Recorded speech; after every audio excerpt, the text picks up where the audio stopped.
2026 নির্বাচনের উত্তাপ এখন তুঙ্গে। একদিকে ভোটের ফলাফল নিয়ে যেমন উৎকণ্ঠা, অন্যদিকে রাজনৈতিক দলগুলোর একের পর এক অভিযোগ। কলকাতার ক্ষুদিরাম অনুশীলন কেন্দ্রে স্ট্রং রুমের নিরাপত্তা নিয়ে অভিযোগের পাশাপাশি এবার নতুন বিতর্ক তৈরি হয়েছে ভোট গণনায় কেন্দ্রীয় সরকারি কর্মচারীদের ব্যবহার করা নিয়ে। তৃণমূল কংগ্রেসের দাবি এসব নাকি কারচুপির অংশ। কিন্তু এই অভিযোগগুলো কি আদৌ যুক্তিযুক্ত,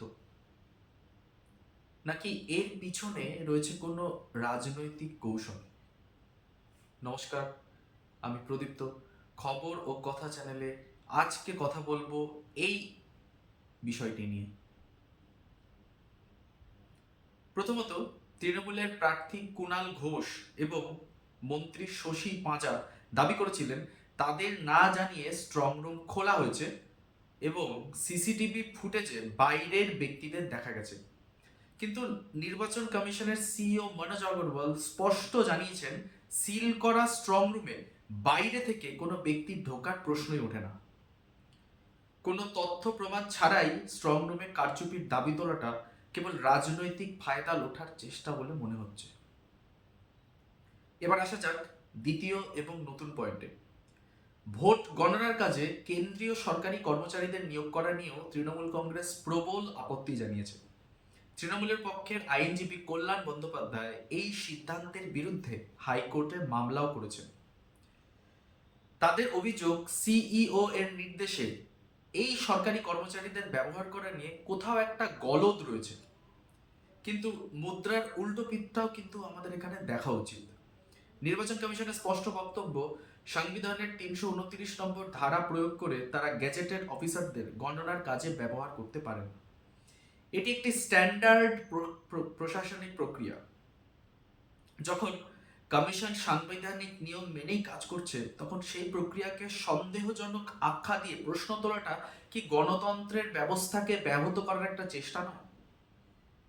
প্রশ্নটা থাকবে আপনাদের কাছে, কেন একটি নিয়ম মাফিক সরকারি কাজকে রাজনৈতিকভাবে বিতর্কিত করে তোলার চেষ্টা করা হচ্ছে? দেখুন, স্ট্রং রুমের কারচুপি হোক কিংবা গণনায় কেন্দ্রীয় কর্মচারীদের ব্যবহার, দুই ক্ষেত্রেই তৃণমূল কংগ্রেস একই ধরনের কৌশলের আশ্রয় নিচ্ছে।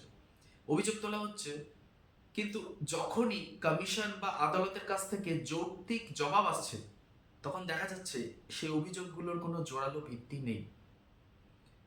পলাশীপাড়ায় ত্রিপল ছেঁড়ার ঘটনা নিয়েও একটি দাবি করেছিল যে সেখানে নাকি ইভিএম মেশিন বদলে দেওয়া হয়েছে, কিন্তু দেখা গেল সেখানে ঝড় বৃষ্টির জন্য ত্রিপল ছিঁড়ে গেছিল, সেখানে ইভিএম মেশিন বদলানোর মতো কোনো ঘটনাই ঘটেনি। প্রতিটি ইভিএম মেশিনের ইউনিক সিরিয়াল নাম্বারস থাকে। সেই ইউনিক সিরিয়াল নাম্বারগুলো কিন্তু তাদেরকে আইডেন্টিফাই করতে হেল্প করে, এবং সেটা শুধু ইভিএম এর বাইরে লেখা থাকে এরকম না, সেটা কিন্তু আইসিতে এমবেডেড থাকে ইউনিক সিরিয়াল নাম্বারস। ওকে, তাহলে সাধারণ ভোটারদের মনে নানা রকম সংশয় তো এর ফলে তৈরি হচ্ছে। তো সাধারণ ভোটারের মনে সংশয় তৈরি করে কি ভোটের খেলাটা ঘোরানোর একটা চেষ্টা? কিন্তু এখন তো আর কিছু করার নেই, এখন তো ভোটদান প্রক্রিয়া হয়ে গেছে।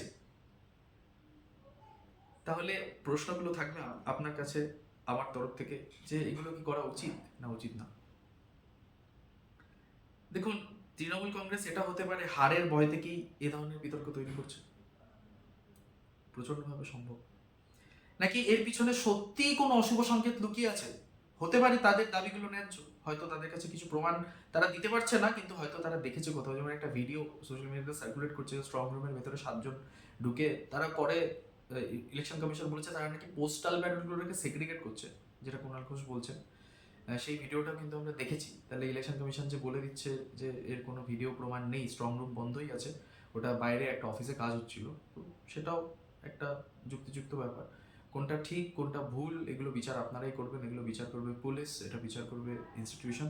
কিন্তু এটা আমাদের মনে রাখতে হবে যে নির্বাচন কমিশন একটা স্বাধীন সাংবিধানিক প্রতিষ্ঠান।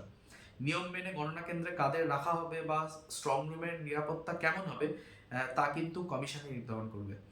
রাজনৈতিক দলগুলোর এই ধরনের অভিযোগ করাটা মানে তারা করতেই পারে, এটা তাদের গণতান্ত্রিক অধিকার অভিযোগ করা, কিন্তু সাধারণ মানুষের মনে যে সংশয় সৃষ্টি হচ্ছে, সেই সংশয় সৃষ্টি করার পিছনে দায়িত্বটাও কিন্তু তাহলে ওই রাজনৈতিক দলকে নিতে হবে। প্রত্যেক দিনের খবর নিয়মিত পেতে সাবস্ক্রাইব করুন আমাদের চ্যানেলটিকে। নমস্কার।